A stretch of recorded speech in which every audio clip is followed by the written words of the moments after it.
फंस गए ट्रंप। पहले विदेश मंत्रालय ने ट्रंप को सबक सिखाया, अब सेना ने ट्रंप को इतिहास का पाठ पढ़ाकर हड़कंप मचाया।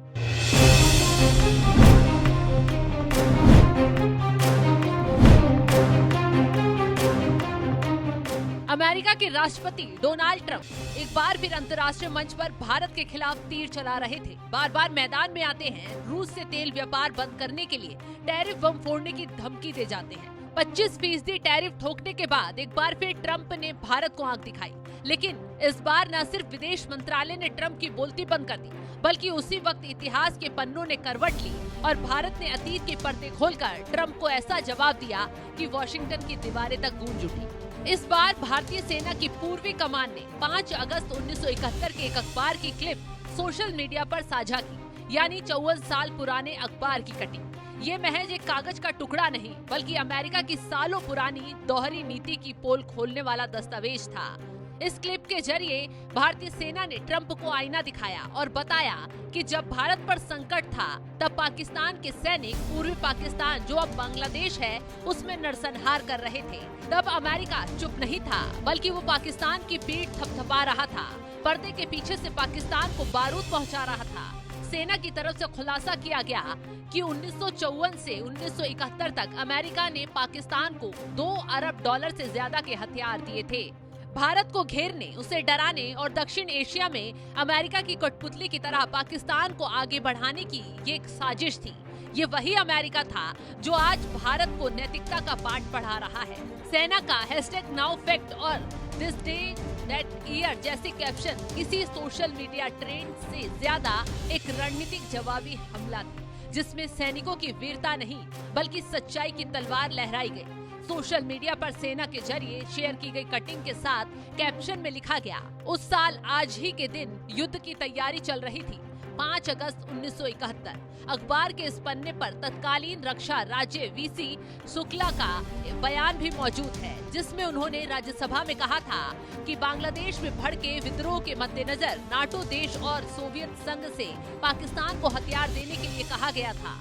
अखबार में साफ साफ लिखा है कि अमेरिका और चीन ने मिलकर पाकिस्तान को हथियार सप्लाई किए थे, जिनकी मदद से पाकिस्तान ने भारत के खिलाफ 1971 युद्ध लड़ा था। तो भारत के खिलाफ अमेरिका का षड्यंत्र रचना नया नहीं है। इतिहास गवाह है कि अमेरिका वर्षों से पाकिस्तान के कंधे पर रखकर बंदूक चलाने का काम करता आया है। इसी का नतीजा है कि ऑपरेशन सिंदूर के दौरान अमेरिका ने पाकिस्तान को सपोर्ट किया और आज ट्रंप की भारत को बार बार टैरिफ वाली धमकी और पाकिस्तान के साथ डील कर दबाव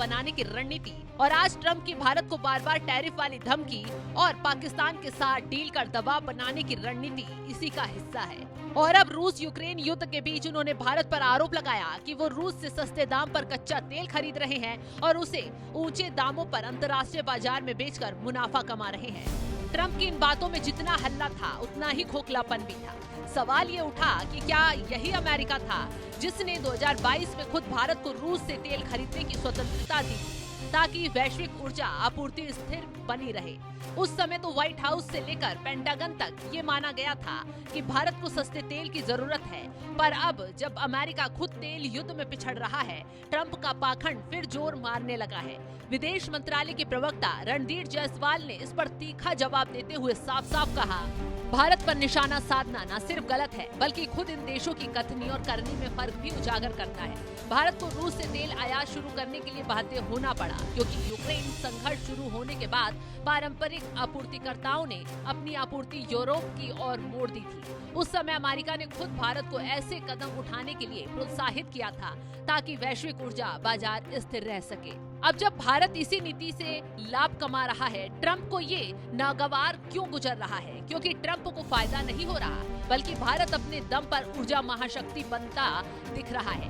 ट्रंप की रणनीति अब किसी से छिपी नहीं है और एक बात साफ है, रूस को आर्थिक तौर पर कमजोर करने के लिए वो भारत पर दबाव बनाना चाहता है। लेकिन भारत झुकने वालों में से नहीं। ट्रंप ने सोचा था कि टैरिफ की धमकियां देकर भारत को मजबूर करेंगे कि वो रूस से अपने रिश्ते तोड़ ले, लेकिन भारत ने उल्टा अमेरिका की पुरानी फाइलें खोलकर ट्रंप को उन्हीं के खेल से मात दे दी। 1971 की अखबार क्लिपिंग सिर्फ अतीत की याद नहीं, एक कूटनीतिक हथियार है जिससे भारत ने पूरी दुनिया को दिखा दिया कि अगर अमेरिका इतिहास का हवाला देगा तो भारत उसका जवाब तथ्यों से देगा। भारतीय सेना का ये पोस्ट एक सैन्य बयान से कहीं ज्यादा है। ये भी साफ हो गया कि भारत ट्रंप की धमकियों से डरकर अपनी विदेश नीति नहीं बदलने वाला।